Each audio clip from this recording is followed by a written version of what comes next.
आज हम इतिहास के उस पन्ने को पलटने वाले हैं जो शायद हम सब ने स्कूल में पढ़ा है। लेकिन आज का नजरिया बिल्कुल अलग होगा। हम बात कर रहे हैं 1857 के विद्रोह की सबसे शक्तिशाली शख्सियतों में से एक, रानी लक्ष्मीबाई की। आज हम सिर्फ उनकी ऐतिहासिक सच्चाई ही नहीं, बल्कि उस पूरी यात्रा को समझेंगे कि कैसे एक इंसान, एक विचार और आखिरकार एक पूरे राष्ट्र के लिए एक अमर प्रतीक बन जाता है। तो चलिए, बिना किसी देरी के इस दिलचस्प सफर की शुरुआत करते हैं। जरा इस बात पर गौर कीजिए। अपनी सुंदरता, चतुराई, दृढ़ता और उदारता के लिए उल्लेखनीय इन गुणों ने उन्हें विद्रोही नेताओं में सबसे खतरनाक बना दिया। आपको क्या लगता है, ये शब्द किसने कहे होंगे? किसी प्रशंसक ने? जी नहीं, ये शब्द उनके सबसे बड़े दुश्मनों में से एक, ब्रिटिश कमांडर मेजर जनरल ह्यू रोज के हैं। सोचिए, उनके विरोधी भी उनकी रणनीतिक समझ से कितना खौफ खाते थे और उनका कितना गहरा सम्मान करते थे। तो चलिए, कहानी की शुरुआत से शुरू करते हैं। आखिर कैसे एक साधारण सी लड़की एक ऐसी दिग्गज महारानी के रूप में उभरी जिसने अंग्रेजी हुकूमत की नींव हिला दी। वाराणसी में जन्मी इस बच्ची का नाम था मणिकर्णिका तांबे। जन्म का साल इतिहास में पूरी तरह स्पष्ट तो नहीं है, लेकिन इसे 1827 से 1830 के बीच माना जाता है। अब देखिए, यहाँ ऐतिहासिक तथ्यों और लोकप्रिय कहानियों के बीच थोड़ा अंतर समझना जरूरी है। आपने शायद सुना हो कि उन्होंने बचपन में ही नाना साहेब और तात्या टोपे जैसे नेताओं के साथ तलवारबाजी सीखी थी, लेकिन सच कहूं तो प्रामाणिक ऐतिहासिक दस्तावेज इस बात की पूरी तरह पुष्टि नहीं करते। खैर, उनके जीवन में बदलाव बहुत तेजी से आए। 1842 में झांसी के राजा गंगाधर राव से उनकी शादी हुई और तब उन्हें वो नाम मिला जिससे आज हम उन्हें जानते हैं, रानी लक्ष्मीबाई। लेकिन उनका जीवन किसी आसान रास्ते पर नहीं था। दुर्भाग्य से उनके नवजात बेटे का बहुत जल्द निधन हो गया। इसके बाद 1853 में उनके पति ने अपने मृत्युशैया पर एक रिश्तेदार के बच्चे दामोदर राव को गोद लिया और बस यहीं से झांसी राज्य के लिए उत्तराधिकार का एक बहुत बड़ा और खतरनाक संकट खड़ा हो गया। अब इस संकट की असली वजह को समझते हैं। आपने डॉक्ट्रिन ऑफ लैप्स या व्यपगत का सिद्धांत के बारे में तो सुना ही होगा। ये ब्रिटिश ईस्ट इंडिया कंपनी की एक ऐसी नीति थी जिसके तहत अगर किसी हिंदू शासक की मृत्यु बिना किसी प्राकृतिक उत्तराधिकारी के हो जाती है तो उसका राज्य स्वतः ही अंग्रेजों के कब्जे में आ जाएगा। तत्कालीन गवर्नर जनरल लॉर्ड डलहौजी ने इसी नीति को ढाल बनाकर रानी के गोद लिए गए पुत्र के अधिकार को सिरे से खारिज कर दिया और झांसी को हड़पने का फैसला कर लिया। लेकिन रानी हार मानने वालों में से कहाँ थीं? उन्होंने इसका कड़ा कूटनीतिक विरोध किया। उन्होंने 1803 और 1842 की पुरानी संधियों का हवाला दिया और इसे संधियों का घोर उल्लंघन बताया, जो झांसी को सीधे तौर पर अधीनता, अपमान और गरीबी की ओर धकेल रहा था। लेकिन ब्रिटिश अधिकारियों ने उनकी एक न सुनी। उन्होंने रानी की सारी दलीलें ठुकरा दी और इसके बदले उन्हें महज एक मासिक पेंशन देने का प्रस्ताव थमा दिया। और फिर आता है साल 1857। इतिहास का वो उग्र मोड़ जिसने पूरे भारत की तरह ही झांसी का भविष्य भी हमेशा के लिए बदल दिया।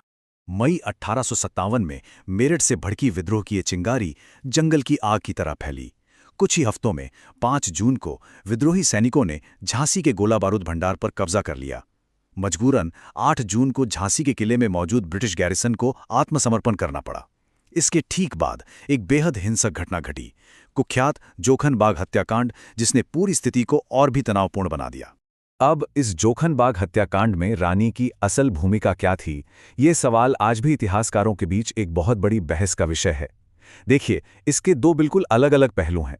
एक तरफ कुछ स्थानीय ब्रिटिश समर्थकों का दावा है कि उन्होंने ही इस विद्रोह की योजना बनाई और ब्रिटिश संदेशवाहकों को मरवाया। वहीं दूसरी तरफ खुद रानी के पत्रों के अनुसार विद्रोही सैनिकों ने उन्हें बंधक बना लिया था और मदद न करने पर जान से मारने की धमकी दी थी।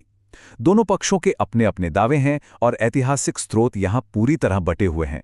हमारा मकसद यहां किसी एक पक्ष को सही ठहराना नहीं है, बल्कि उस समय की जटिल स्थिति को समझना है। इस अराजकता के बीच रानी ने विद्रोहियों को भारी फिरौती देकर वहां से जाने के लिए राजी किया। इसके बाद उन्होंने औधिकारिक तौर पर झांसी का अस्थायी शासन अपने हाथों में लिया और दिलचस्प बात यह है कि ब्रिटिश अधिकारियों ने भी उन्हें इसके लिए अस्थायी मंजूरी दे दी थी। इस दौरान रानी खाली नहीं बैठी। उन्होंने अपना पूरा ध्यान किले की सुरक्षा व्यवस्था को मजबूत करने और मौकापरस्त पड़ोसी राज्यों के हमलों को मुंहतोड़ जवाब देने में लगाया। पर जाहिर है, यह शांति थोड़े समय की ही मेहमान थी। 1858 की शुरुआत तक वो अपरिहार्य सैन्य टकराव दरवाजे पर दस्तक देने लगा था। ह्यू रोज के नेतृत्व में British central India field force ने अब सीधे झांसी को अपना निशाना बना लिया था। लेकिन अंग्रेजों के लिए झांसी को जीतना कोई बच्चों का खेल नहीं था। रानी की किलेबंदी के आंकड़े सच में चौंका देने वाले हैं। 25 फुट ऊंची ग्रेनाइट की अभेद्य दीवारें, घेराबंदी के लिए पूरी तरह मुस्तैद 11,500 सैनिक और महीनों तक टिके रहने के लिए जुटाए गए सैकड़ों टन रसद का भंडार। ये सब रानी की अद्भुत रणनीतिक दूरदर्शिता का सबूत है कि इन्होंने कैसे एक शहर को एक भयंकर सैन्य किले में तब्दील कर दिया था। और सिर्फ किले के अंदर ही नहीं, बाहर से भी मदद की एक बहुत बड़ी कोशिश हुई। 20,000, जी हां, तात्या टोपे के नेतृत्व में 20,000 सैनिकों की एक विशाल विद्रोही सेना झांसी को बचाने के लिए आगे बढ़ी। लेकिन अफसोस, बेतवा के युद्ध में ब्रिटिश तोपखाने के सामने वे टिक नहीं पाए और ये सेना पूरी तरह बिखर गई। इसके बाद जो हुआ वो बहुत ही भयानक था। 3 अप्रैल 1858 को आखिरकार ब्रिटिश सेना किले की दीवारें तोड़ने में कामयाब हो गई। शहर के भीतर भयंकर आमने सामने की लड़ाई हुई। बिना किसी रहम के हुए इस कत्लेआम में करीब 3,000 लोगों की जान गई। रक्षकों ने आखिरी सांस तक लड़ाई की, लेकिन आखिर में वो ब्रिटिश सेना की भारी ताकत के सामने घुटने टेकने पर मजबूर हो गए।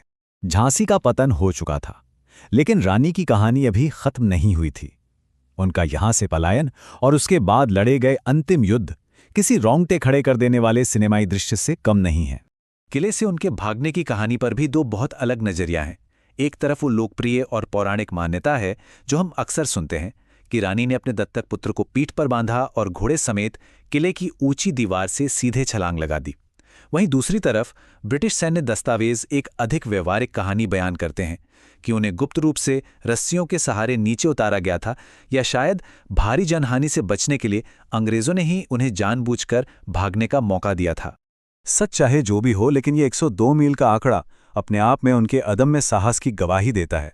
जरा सोचिए, रात के घने अंधेरे में लगातार 102 मील तक घोड़े पर सवार होकर काल्पी पहुंचना और बचे हुए विद्रोही नेताओं से दोबारा जुड़ना। उनकी शारीरिक क्षमता और सहनशक्ति सच में हैरान कर देने वाली है। लेकिन काल्पी पहुंचने के बाद भी संघर्ष कम नहीं हुआ। विद्रोही सेना की मुख्य कमान उन्हें नहीं दी गई, जिससे उनकी और अन्य नेताओं के बीच रणनीतिक असहमतियां बढ़ने लगीं। पर रानी पीछे हटने वालों में से नहीं थी। जब सब कुछ हाथ से निकलता दिख रहा था, तब उन्होंने आगे बढ़ती ब्रिटिश सेना के खिलाफ ग्वालियर के किले में अपना आखिरी मोर्चा संभालने का साहसिक फैसला किया। और आखिरकार 18 जून 1858 का वो दिन आ ही गया। ग्वालियर के युद्ध के मैदान में ब्रिटिश सेना के 8 हुजर्स के एक दस्ते से सीधे लोहा लेते हुए रानी लक्ष्मीबाई वीरगति को प्राप्त हुई। युद्धभूमि में उनका इस तरह गिरना विद्रोही सेना के लिए एक बहुत बड़ा झटका था। उनका मनोबल पूरी तरह टूट गया और देखा जाए तो इसी के साथ 1857 के उस महान विद्रोह के आखिरी बड़े प्रतिरोध का भी अंत हो गया। युद्ध भले ही समाप्त हो गया हो, लेकिन रानी लक्ष्मीबाई की विरासत और उनके प्रतीक बनने की कहानी तो बस शुरू ही हुई थी। दशकों तक उनकी इस छवि को कैसे गढ़ा गया, इस पर एक नज़र डालना बहुत ज़रूरी है। अगर हम उनकी विरासत को देखें तो ये अलग अलग दृष्टिकोणों में बहुत गहराई से बटी हुई है। भारतीय राष्ट्रवादियों के लिए वो बिना किसी शक के परम नायक और स्वराज की सर्वोच्च प्रतीक हैं। वहीं अगर आप ब्रिटिश साहित्य को पढ़ें तो वहां उन्हें एक हिंसक विद्रोही के रूप में पेश किया गया, या फिर जोन ऑफ आर्क की तरह एक रोमानी योद्धा के रूप में। लेकिन एक और नजरिया है, दलित दृष्टिकोण। कई दलित समुदाय इसे एक उच्च जाति का विमर्श मानते हैं और इसके बजाय वो झलकारी बाई जैसे अपने दलित नायकों के योगदान को उभारना ज्यादा पसंद करते हैं, जिन्होंने रानी की सेना में अहम भूमिका निभाई थी। इन सब भिन्नताओं के बावजूद एक बात तय है, उनकी छवि भारतीय स्वतंत्रता संग्राम के डीएनए में रच बस गई थी। सुभद्रा कुमारी चौहान की 1930 की वो मशहूर कविता खूब लड़ी मर्दानी, वो तो झांसी वाली रानी थी, जिसे आज भी हम गुनगुनाते हैं। द्वितीय विश्व युद्ध के दौरान सुभाष चंद्र बोस की बनाई गई रानी ऑफ झांसी रेजिमेंट, या फिर वृंदावन लाल वर्मा का 1946 का वो अत्यधिक प्रभावशाली उपन्यास, हर दौर में वो प्रतिरोध और आज़ादी का एक शक्तिशाली प्रतीक बनी रहीं। और अब इस पूरे सफर के अंत में एक ऐसा सवाल जो शायद आपको सोचने पर मजबूर कर दे। अगर उनका वो सबसे प्रसिद्ध और रोंगटे खड़े कर देने वाला संवाद, मैं अपनी झांसी नहीं दूंगी, वास्तव में 1946 के उस उपन्यास के लिए कल्पना से गढ़ा गया था, तो जरा सोचिए, हमारा इतिहास उन लोगों द्वारा कितना आकार लेता है जो इसे हमें सुनाते हैं? क्या किसी राष्ट्र के निर्माण के लिए सिर्फ कोरे तथ्यों की जरूरत होती है, या फिर हमें उन शक्तिशाली मिथकों और प्रतीकों की भी दरकार होती है जो हमारी रगों में जोश भर सकें? ये एक ऐसा सवाल है जिसका जवाब शायद हमें अपने इतिहास को देखने के नजरिए में ही मिलेगा। इस विश्लेषण में हमारे साथ जुड़ने के लिए आपका बहुत बहुत धन्यवाद।